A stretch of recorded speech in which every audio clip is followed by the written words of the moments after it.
Pushkin.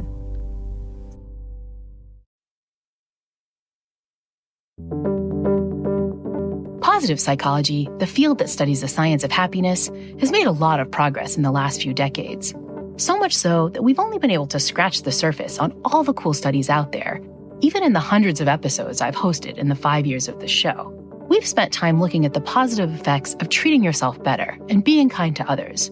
But we haven't talked as much about the happiness boost we can get from getting out of our comfort zones and taking on unfamiliar or even uncomfortable things. Some people seem to love pushing these boundaries. You know the type. Someone who treks across an entire continent, sets up a wildlife sanctuary, patents some new invention, and drops everything to become a novelist.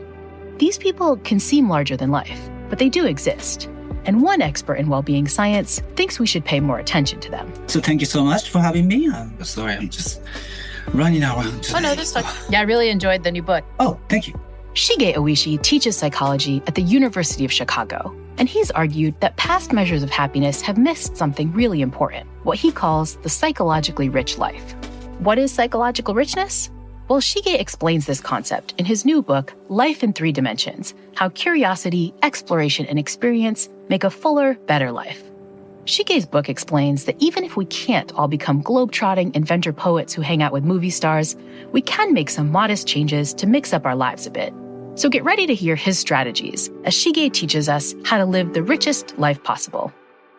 Shige first began thinking about psychological richness during a bout of mid-career self-reflection.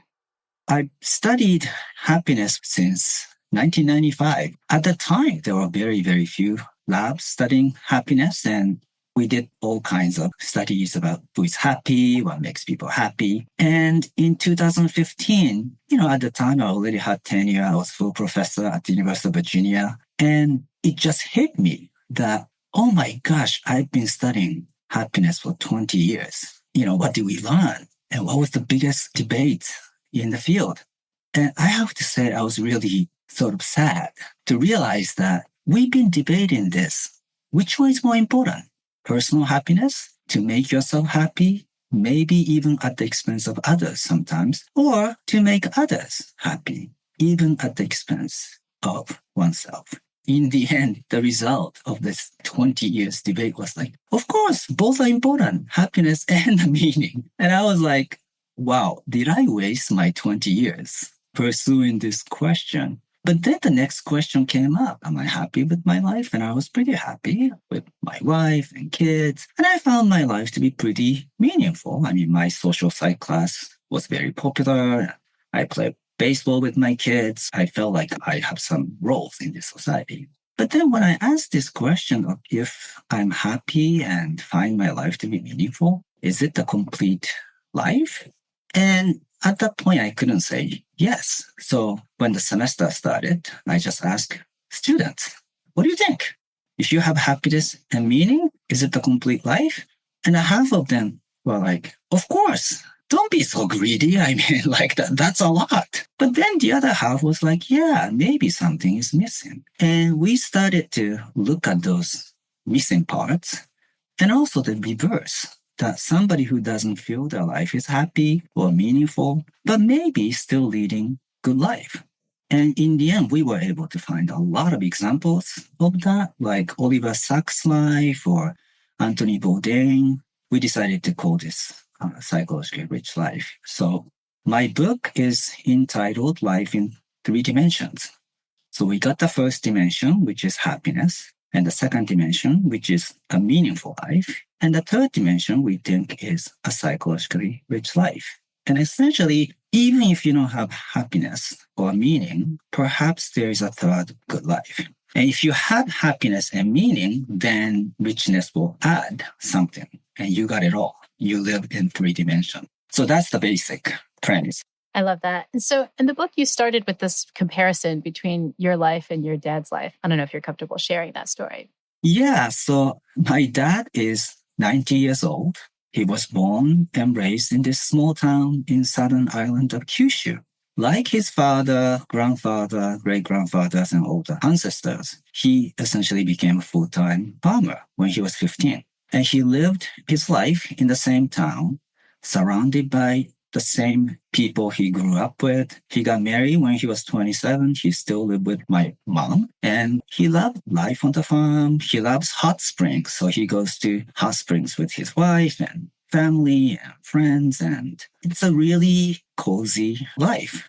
And meanwhile, I was born to the same family, obviously. So I was expected to take over the farm. But from early on, I showed no interest in farming. Indeed, I hated it. So I knew from early on, I gotta get out of here. As soon as I graduated from high school, I left my hometown for Tokyo, which is like 700 miles away. So very, very few people from my high school went to Tokyo. So my dad and mom, like when they said, yeah, you can go to college, I think they were expecting me to stay in that region because there are a lot of good colleges there too. But just I left as far as I can, as quickly as I can.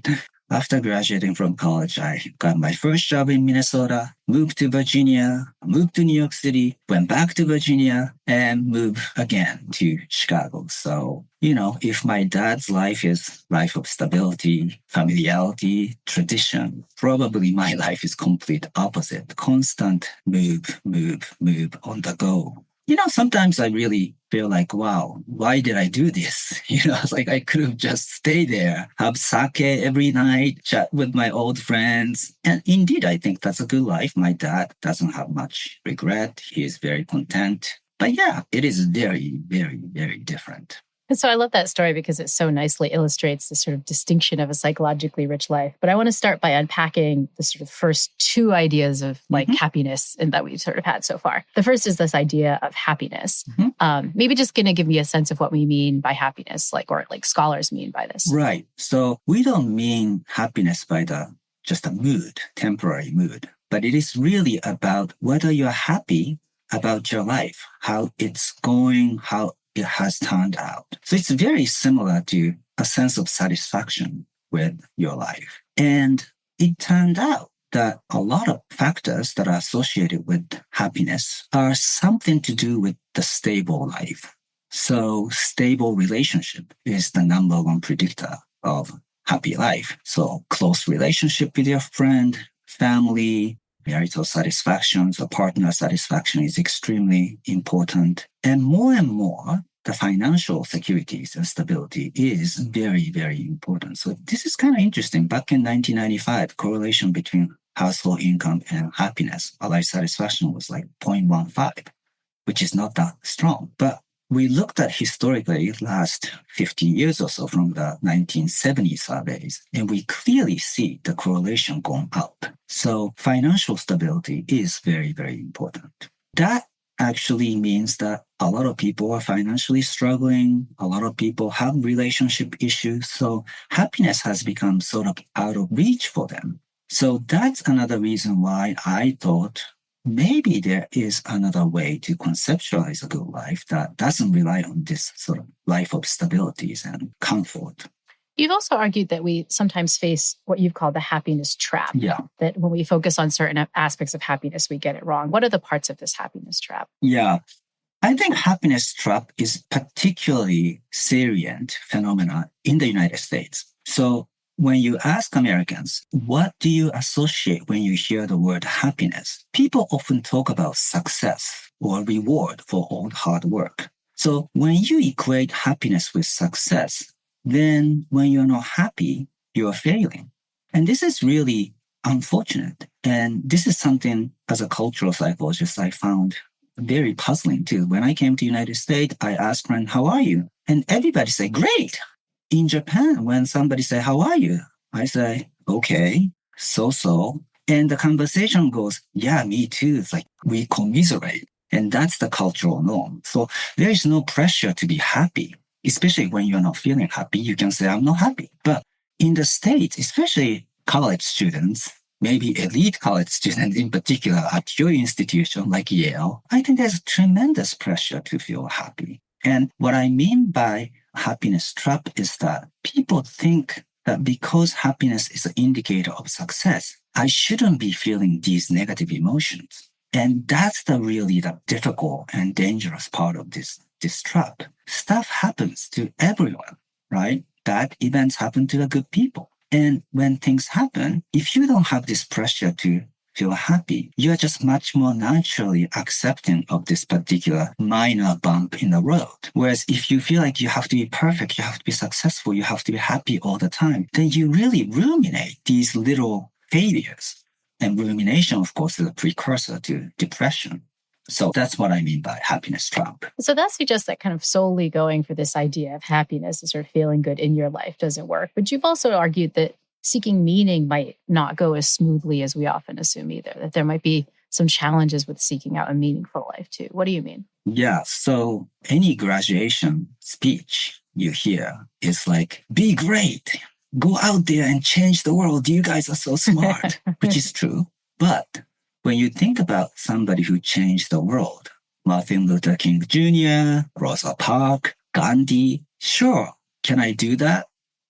Probably not. I think when we think about the meaningful life, we often think about somebody who made a huge difference. And I think that will set yourself up for the failure, that you are not leading a meaningful life. Mm-hmm.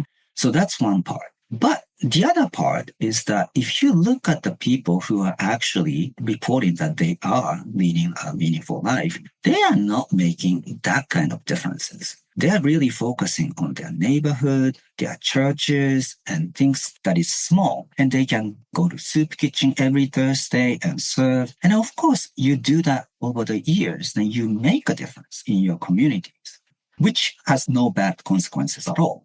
Just that the study sometimes find that the people who say their life is meaningful, they tend also to say that they endorse right-wing authoritarianism, not just a political conservatism. That type of right-wing authoritarianism comes with a very small in-group whom you take care very carefully, but sometimes show huge antagonism against the out-group members. So when I say there is a meaning trap, one is that it seems so grand that it seems impossible to achieve.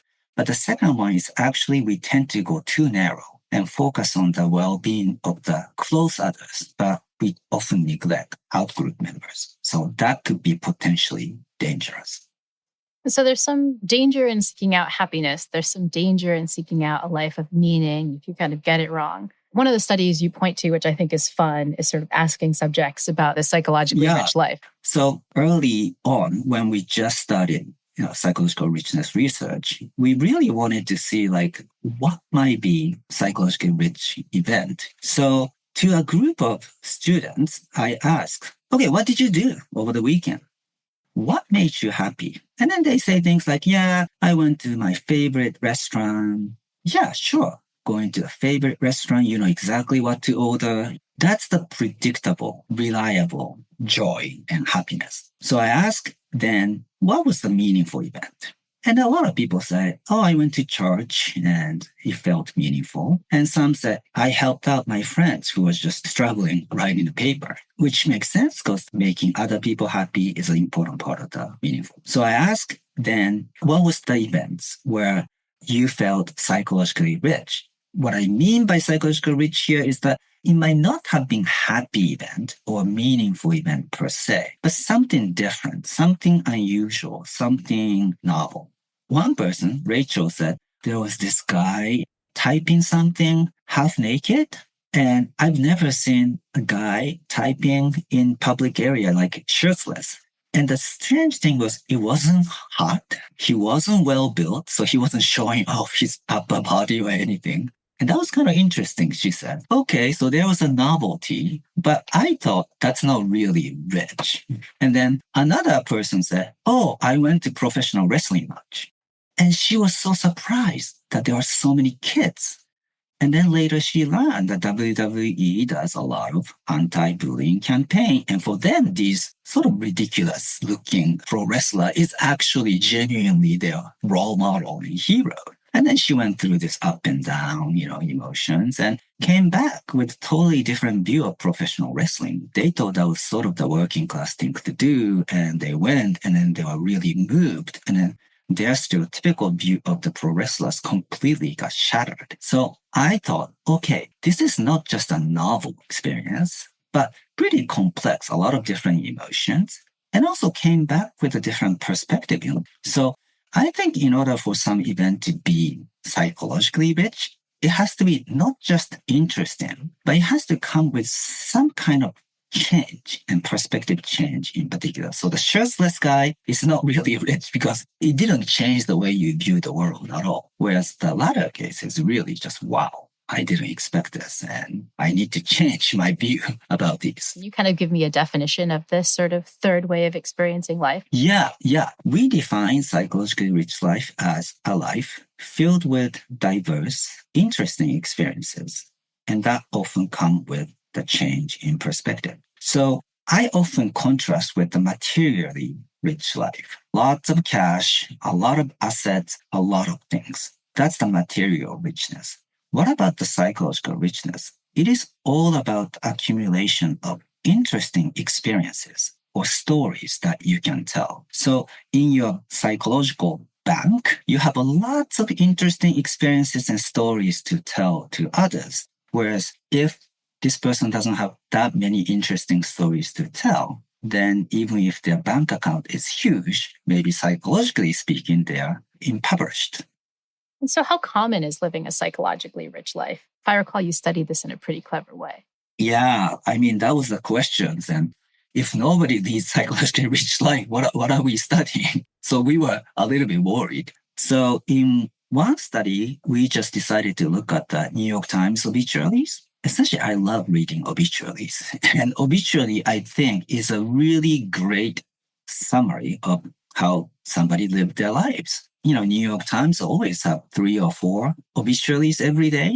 So I hired 3 research assistants. And their assignment was read New York Times obituary every day and then rate each person's life in terms of happiness, meaning, and psychological richness. And they don't know what I'm trying to look at. Blind to hypothesis. So in the end, we figured out roughly there were 32% essentially of the people were rated as somebody who led the happy life. Another 32 led a meaningful life. And then the 15 of them led a psychologically rich life. Some people led happy and the meaningful life. Some people led happy and the psychologically rich. And 2 of them got it all.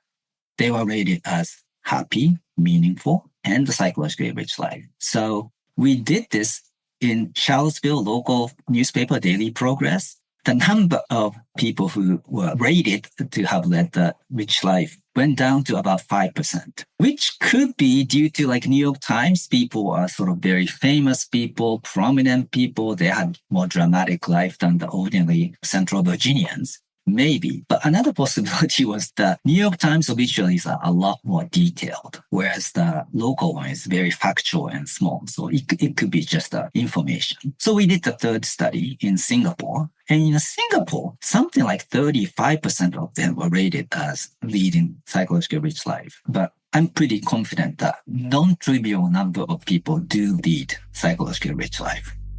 If you're not currently among that non-trivial number of people, but want to live more richly, Shige will guide you with his top tips right after the break.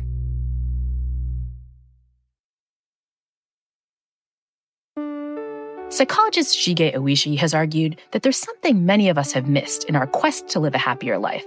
We need to find a bit more psychological richness.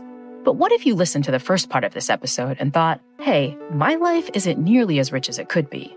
What should you do about it? Personally, I think the best way is to find the open friend, the friend who will bring you to new experiences. So imagine if your friend is Samantha from Sex and the City, then you don't have to have an openness to experiences. She'll just drag you to interesting experiences. And if you're an agreeable person, then whenever your friends say, hey, Laurie, do you want to try this new restaurant? Or do you want to go to hike? And you just say, okay, and then you just try. You might not do it yourself, but if somebody else is doing, you do it.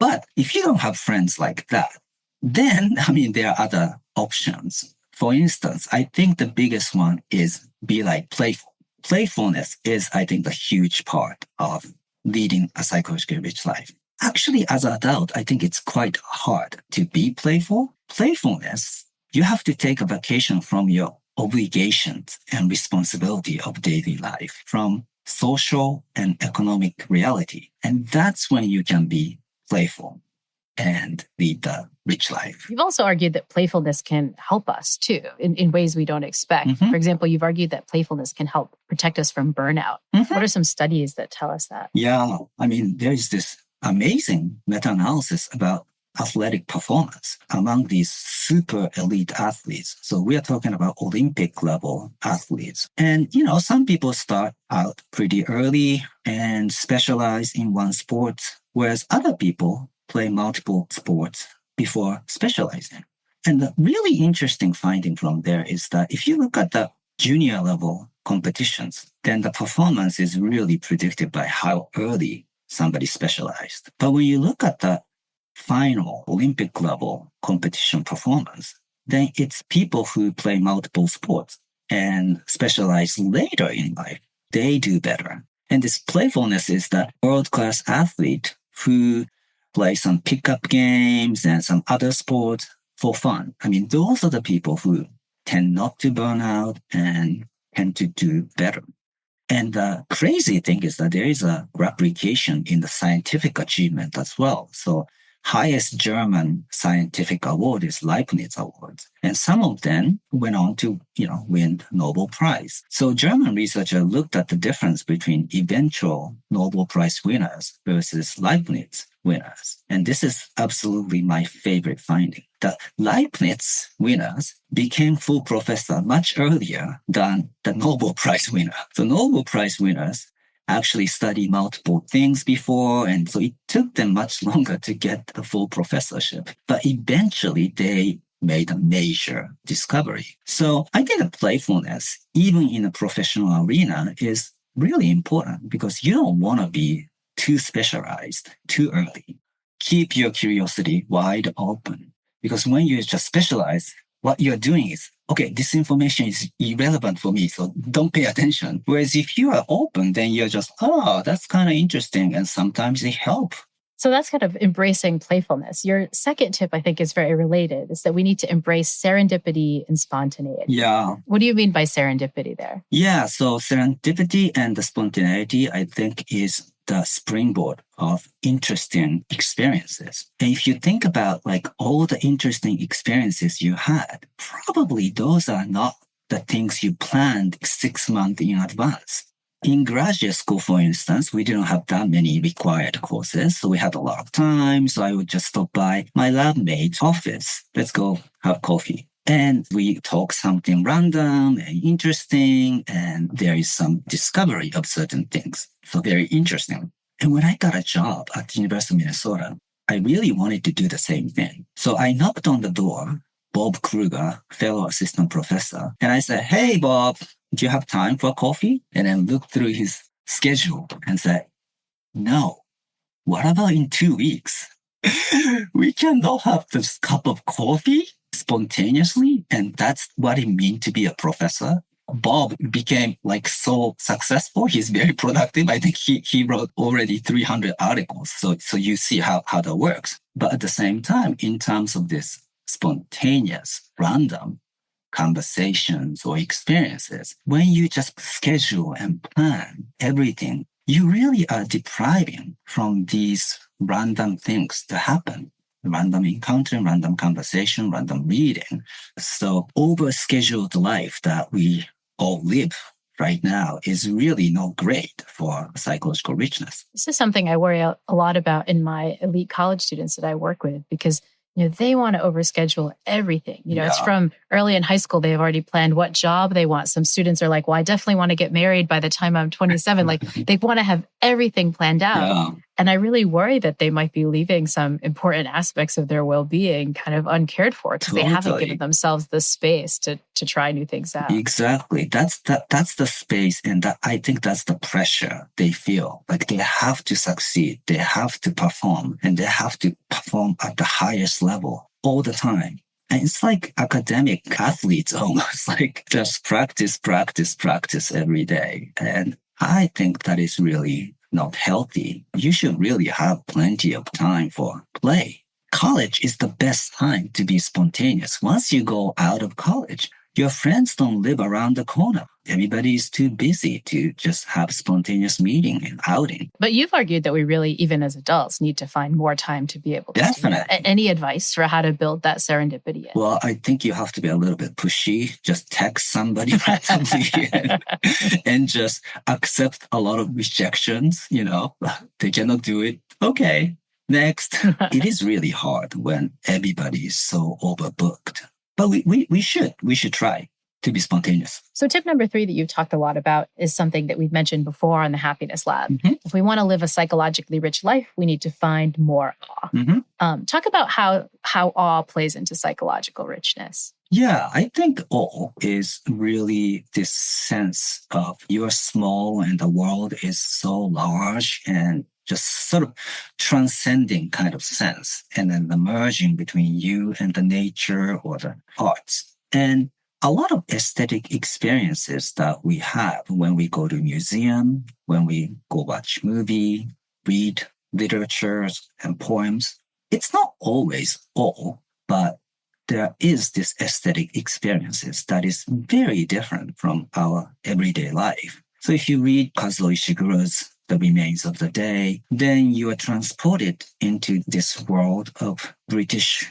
Lord Darlington in Darlington Hall with butlers and 20-some staff members and, in the 1930s. And those kinds of immersions and the mental transportation, I think is really, really important because look at our lives, right? We are privileged to travel anywhere we want, but every day we get up, eat breakfast, usually just meet the same people, respond emails, etc., etc. So every day, what we can experience firsthand is pretty limited. Whereas in a matter of 1 hour, if you read these novels or watch movie 2 hours or whatever, you can really experience somebody else's life and go through really dramatic emotional experiences vicariously.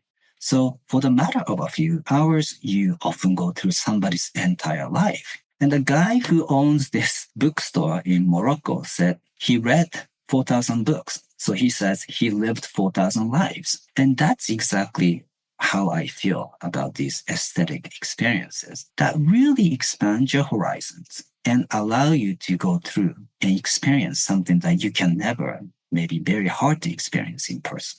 And so that's kind of finding more awe through aesthetic experiences in other people's lives. But your tip number 4 argues that we should also explore more ourselves. Sure. That we should be seeking out new experiences and doing more atypical things. Sure. Any ideas for how to fit that in a busy life? Yeah. So I think that if you have commute, then I think the change in your commute is really interesting way. I mean, if you're driving, just drive through different town, different neighborhood.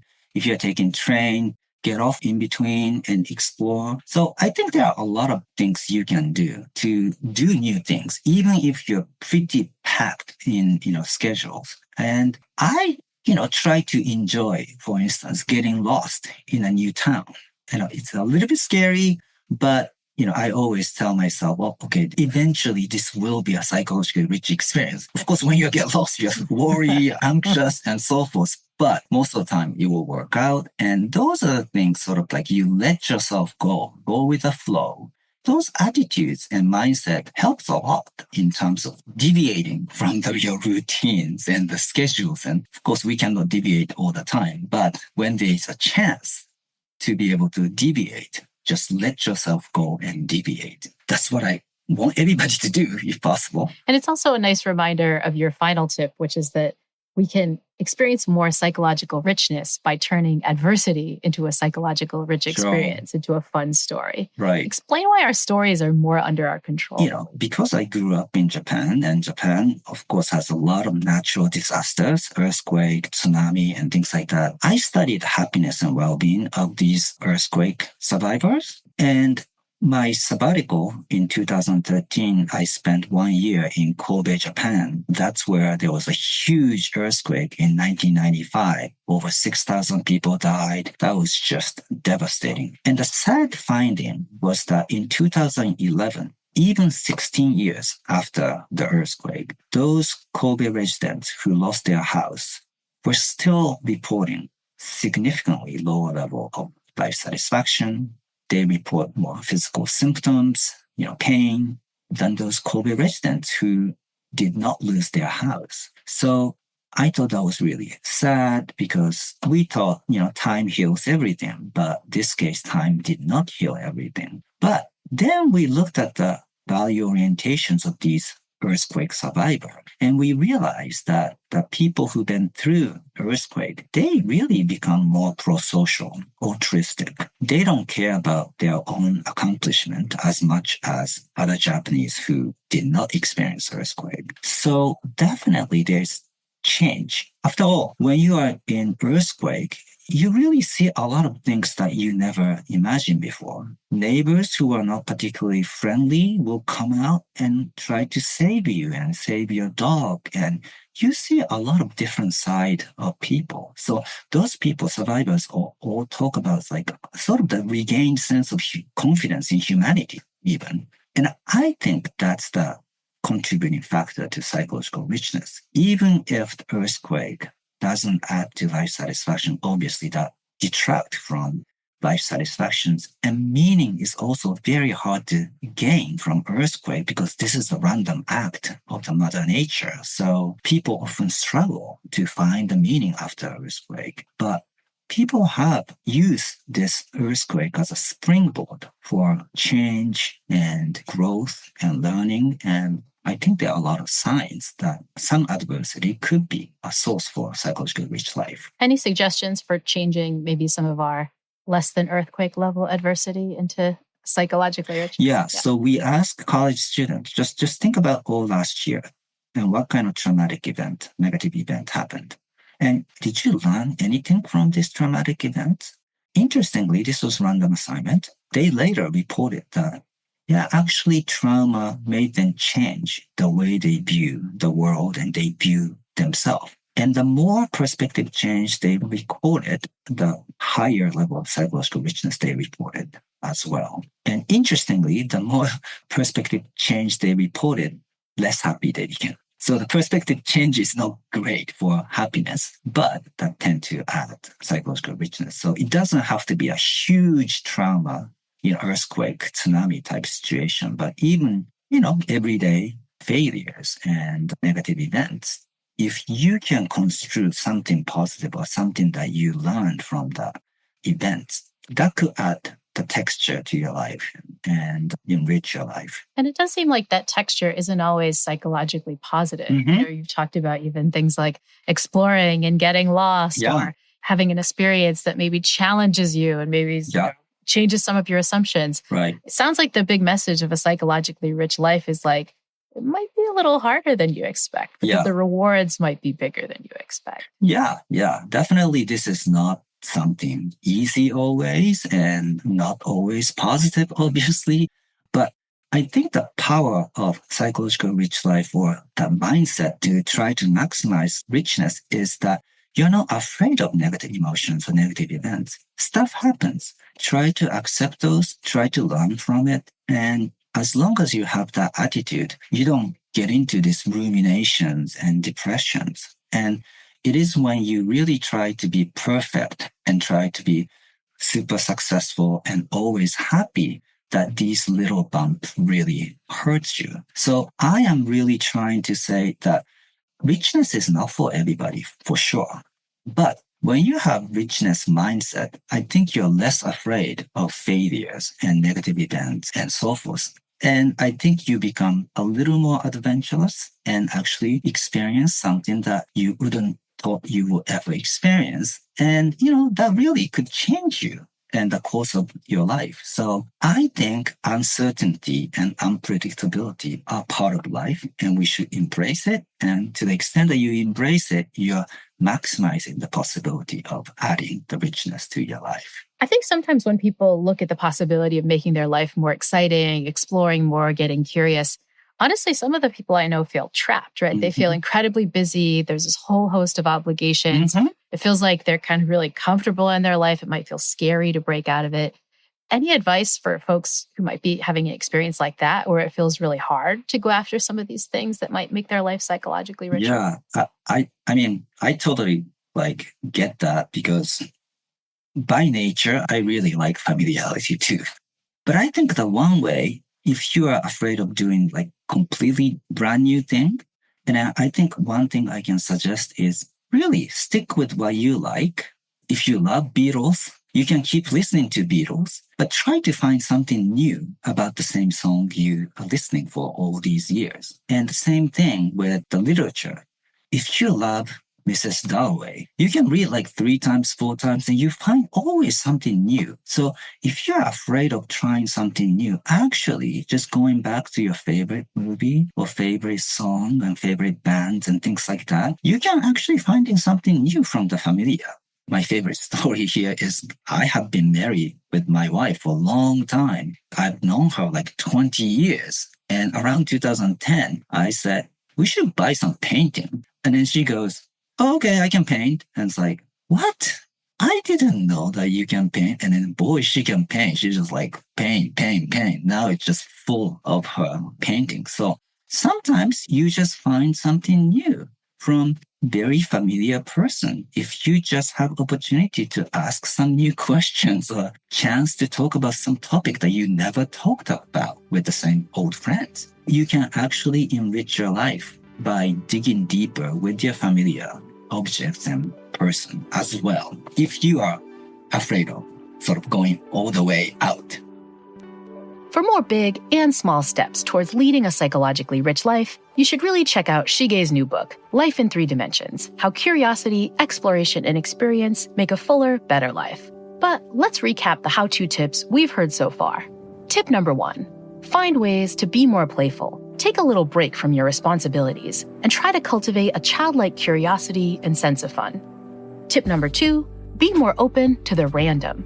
It's comforting to schedule everything in life, but try to find more moments of serendipity. It could be as simple as stopping by to chat with a coworker.